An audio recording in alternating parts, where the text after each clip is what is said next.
Sensible Gesundheitsdaten sind so ziemlich das Privateste, was wir besitzen. Trotzdem liegen Allergien, Diagnosen oder der aktuelle Medikationsplan oft verstreut herum. Mal in einer Cloud-App eines US-Anbieters, mal als zerknitterter Arztbrief in irgendeiner Schublade oder als Notiz im Smartphone. Das Problem dabei ist offensichtlich. Entweder geben wir die volle Kontrolle über unsere intimsten Daten ab, oder wir verlieren im Notfall schlicht den Überblick. Genau hier setzt Medikeep an. In diesem Video zeige ich euch, wie ihr euren eigenen digitalen Medizinschrank auf eurem Server einrichtet. Medikeep ist ein selbst gehostetes System, mit dem ihr die Gesundheit eurer gesamten Familie zentral verwalten könnt. Heute installieren wir das Schritt für Schritt via Docker. Am Ende habt ihr ein System, bei dem ihr wisst, diese Daten verlassen niemals euer eigenes Netzwerk. Bevor wir die Container starten, müssen wir die Basis auf dem Server vorbereiten. Was ihr für dieses Setup braucht, ist ein Gerät, auf dem Docker und Docker Compose installiert sind. Ich nutze jetzt in diesem Fall mein Ugreen NAS.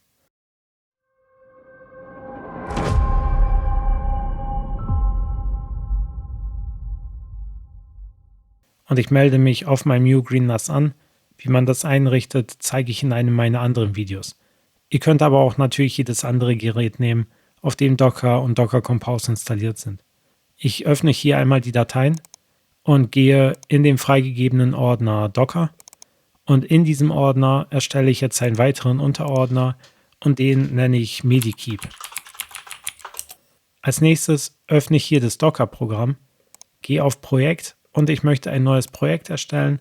Und dieses Projekt soll Medikeep heißen.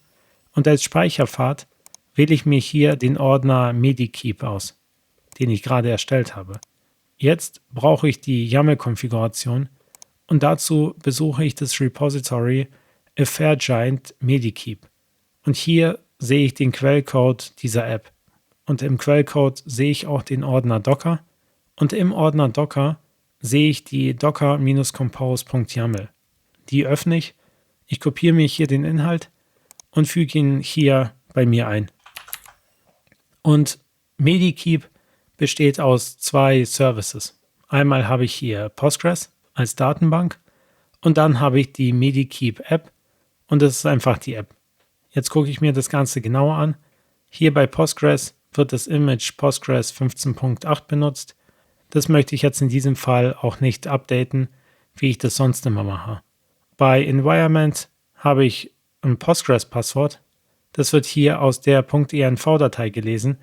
Ich möchte das aber hier direkt definieren. Das heißt, ich öffne jetzt hier mein Terminal und im Terminal gebe ich ein OpenSSL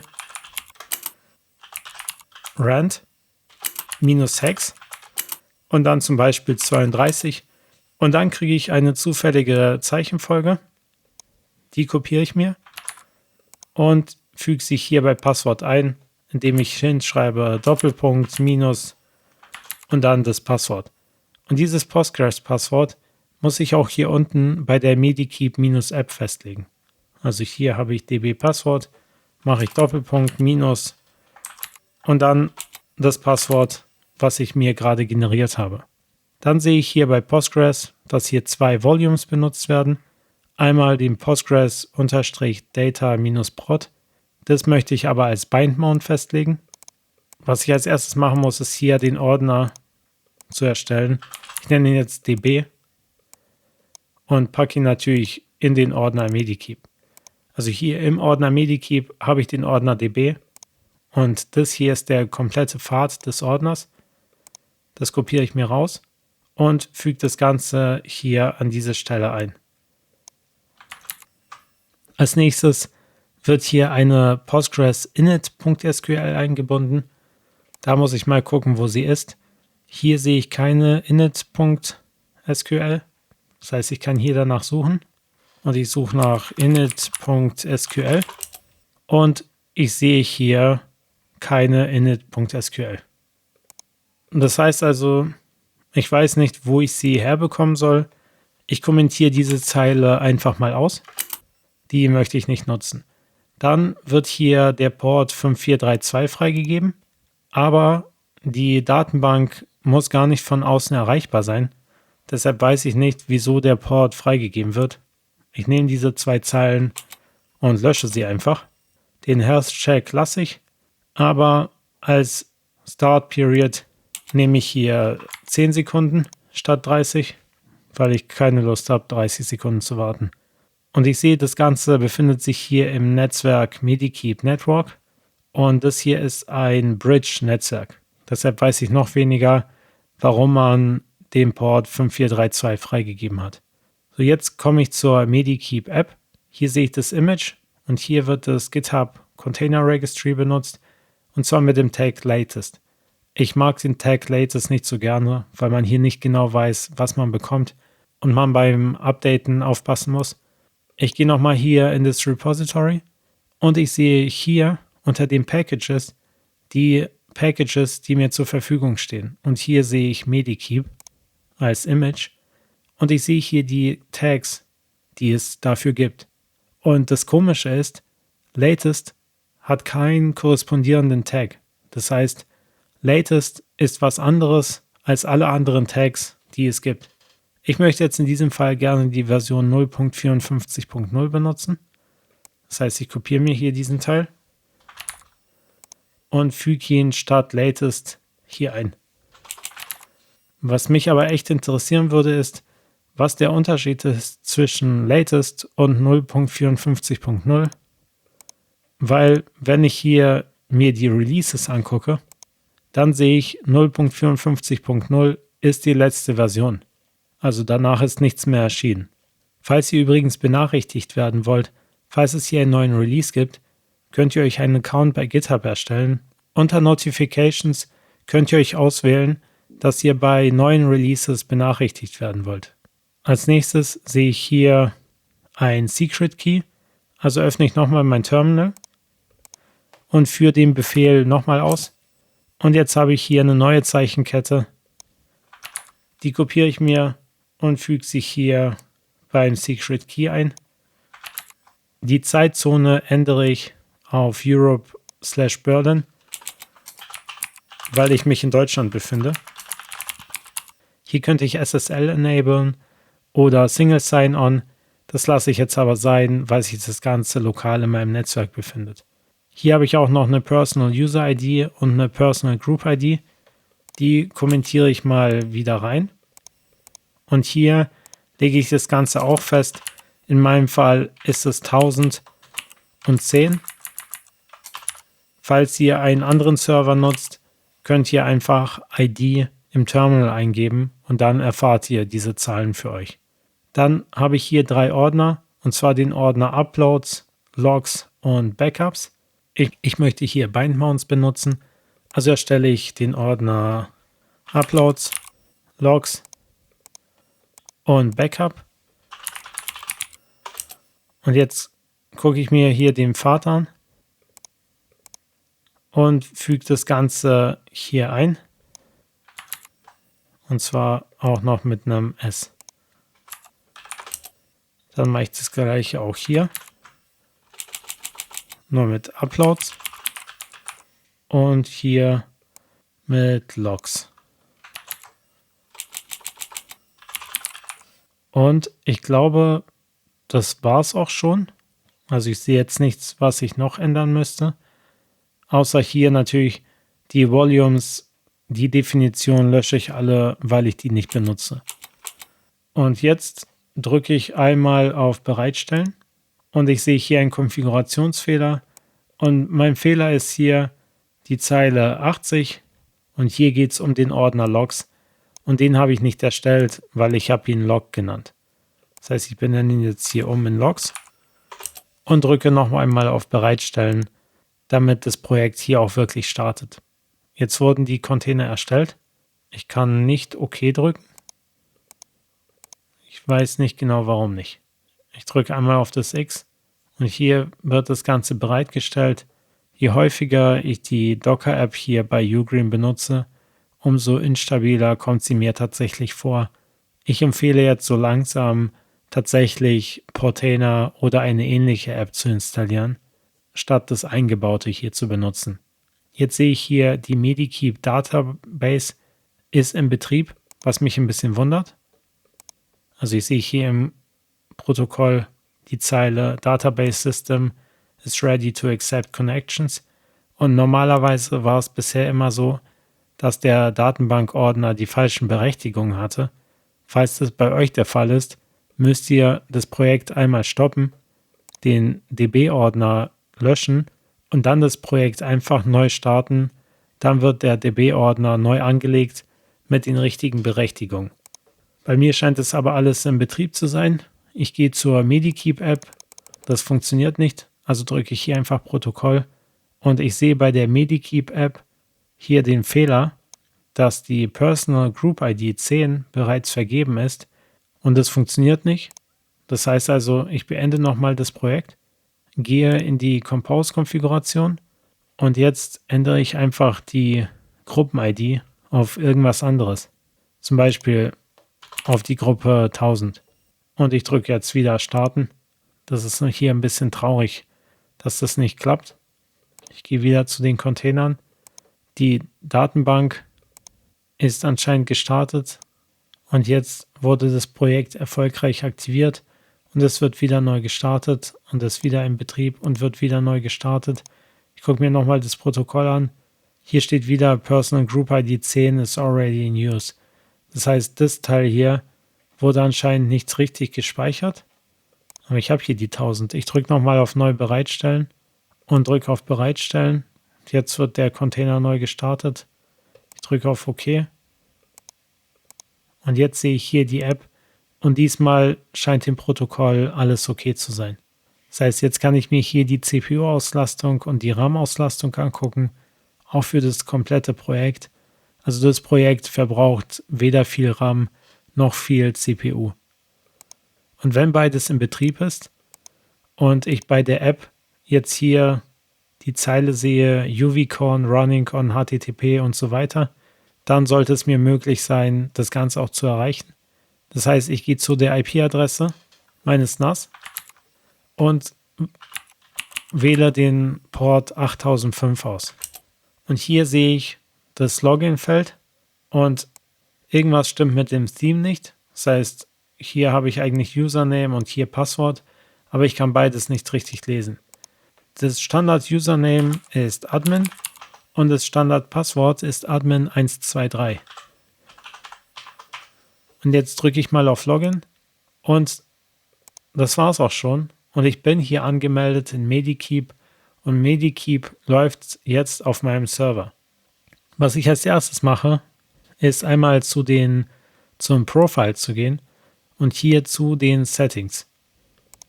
Und bei den Settings schalte ich erst einmal auf das helle Theme um, weil beim dunklen Theme stimmt irgendwas nicht mit den Farben. Hier kann ich mein Passwort ändern. Das sollte ich auch machen, weil Admin123 ist kein gutes Passwort. Ich gebe stattdessen lieber das Passwort Admin123 ein und drücke auf Change Passwort. Jetzt habe ich mein Passwort geändert. Dann kann ich hier metrische Einheiten auswählen, so also Kilogramm, Zentimeter und Grad Celsius. Ich kann mir hier ein Datumsformat auswählen. Das ist das beste Datumsformat. Das wähle ich aus. Natürlich kann man aber auch das standardeuropäische nehmen. Und ich drücke jetzt hier auf Speichern und es ist gespeichert. Wichtig ist hier, bei Documents kann ich eine Verbindung zu meinem Paperless erstellen. Falls ihr nicht was Paperless ist ein Open Source DMS-Programm und auch ich habe dazu schon mehrere Videos gemacht, wie man Paperless auf seinen Server installiert. Hier könnt ihr mit einem API-Zugriff die Dokumente, die hier gespeichert werden, zu Paperless reinladen. Das ist, glaube ich, sehr sinnvoll. Ich könnte dann hier auswählen, ob ich Local Storage oder Paperless benutzen möchte. Dann kann ich auch Notifications aktivieren. Das heißt, wenn ich hier auf Add Channel drücke, kann ich auswählen, ob ich über Discord, E-Mail oder Godify benachrichtigt werden möchte, falls irgendwas ist. Falls ich irgendwie Tabletten nehmen muss oder falls ich einen Arztbesuch eingeplant habe, dann könnte ich das mit Benachrichtigungen auch sinnvoll gestalten. Jetzt gehe ich hier back zum Dashboard und im Dashboard kann ich hier auch unter Profile das Ganze auf Deutsch ändern. Ich sehe jetzt hier, ich bin der Admin-User. Also ich sehe hier meine Patienteninformationen und kann hier Sachen eingeben. Interessant ist, dass obwohl ich Deutsch ausgewählt habe, der Monat nicht auf Deutsch ist. Also wenn ich zum Februar gehe und sage 1. Februar und sage Änderung speichern, dann sehe ich hier 1. Februari. Das heißt, irgendwas stimmt hier in den Übersetzungen nicht. Dann kann man hier zum Beispiel Medikamente eintragen in seine Datenbank. Man kann Laborergebnisse speichern. Also ich kann hier ein Laborergebnis hinzufügen, zum Beispiel ein Blutbild. Und dieses könnte ich dann auch in Paperless reinladen, wenn ich die Verbindung vorhin hergestellt hätte. Dann könnte ich hier was reinladen und hätte dann mein Dokument und kann hier auch noch weitere Informationen hinzufügen. Und jetzt habe ich ein Blutbild, aber ohne Anhang. Ich sehe hier auch Erkrankungen, die ich festhalten kann. Ich sehe hier Allergien, die ich eintragen kann, Vitalzeichen, Symptome, Verletzungen. Dann kann ich hier Behandlung, Eingriffe, Impfung, Besuchsverlauf, Familiengeschichte eintragen und bei Sonstiges Ärzte, Apotheken, Versicherung, medizinische Geräte und Notfallkontakte. Bei den Werkzeugen sehe ich dann benutzerdefinierte Berichte. Das heißt, ich kann zum Beispiel alle Datensätze auswählen und einen Bericht generieren. Und dann habe ich einen Bericht und ich sehe hier mein Blutbild quasi. Das bringt jetzt in diesem Fall nicht so viel, aber wenn man hier viel gespeichert hat, kann man, glaube ich, gut einen Bericht erstellen, den man dann seinen Arzt vorlegen kann, damit er eine Grundlage hat, auf der er behandeln kann. Ansonsten habe ich hier eine Tag-Verwaltung. Also ich kann hier Tags hinzufügen und die dann an die einzelnen Sachen antaggen. Ich kann hier Daten exportieren. Das heißt, alles, was ich hier eingetragen habe, kann ich dann als Einzelexport oder als Massenexport auswählen und dann kriege ich das Ganze als ZIP-Datei.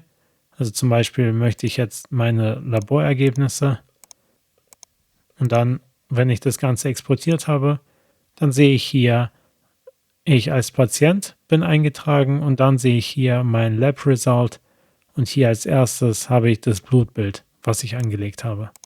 Ansonsten, was ich auch noch machen kann, ist hier bei den zusätzlichen Ressourcen kann ich auf Admin Dashboard gehen und im Admin Dashboard sehe ich noch ein paar weitere Funktionen, wie zum Beispiel das Manage Users. Also ich kann hier neue Benutzer hinzufügen, dann brauche ich ein Username und ein Passwort. Ich frage mich hier gerade ein bisschen, wenn ich hier einen privaten Tab öffne und diese Domain besuche, dann kann ich hier unten drücken auf Create New User. Und dann bin ich auch in der Lage, einen neuen Benutzer zu erstellen. Unter Settings sehe ich jetzt hier die Einstellung Allow New User Registration und das kann ich hier auch ausschalten. Somit habe ich dann die Möglichkeit zu sagen, neue Benutzer können sich nicht einfach anmelden. Jetzt drücke ich auf Save All Changes. Und was mich auch noch interessiert, ist das Backup. Hier gehe ich jetzt in das Backup Management. Und ich wähle aus, dass ich hier ein Full Backup erstellen möchte. Ich drücke da drauf und jetzt wurde mir das erstellt. Und jetzt sehe ich hier in dem Ordner Backups, dass ich hier mein Full Backup habe. Und diese Datei hier sollte ich sichern. Und zwar entweder mit Sync und Backup oder Duplicati oder Rsync oder Borg. Also es gibt viele Möglichkeiten. Aber wenn ich das Ganze sichere und später wieder in meinen Backups-Ordner packe, dann kann ich das Ganze auch wieder herstellen. Also die Backup-Möglichkeit ist hier ganz gut gelöst. Ich sehe hier nur nicht die Möglichkeit, dass hier Backups automatisch täglich erstellt werden. Und das war es eigentlich auch schon. Damit haben wir eine voll funktionsfähige private und lokale Gesundheitsakte auf unserem NAS aufgebaut. Der größte Vorteil liegt hier auf der Hand. Ihr habt die volle Kontrolle über eure sensiblen Daten, ganz ohne Cloud oder irgendwelche Drittanbieter. Ich hoffe, dieses Video hat euch gefallen. Ich würde mich über ein Like freuen. Bei Fragen könnt ihr gerne in die Kommentare schreiben. Ansonsten vielen Dank fürs Zusehen und bis zum nächsten Mal.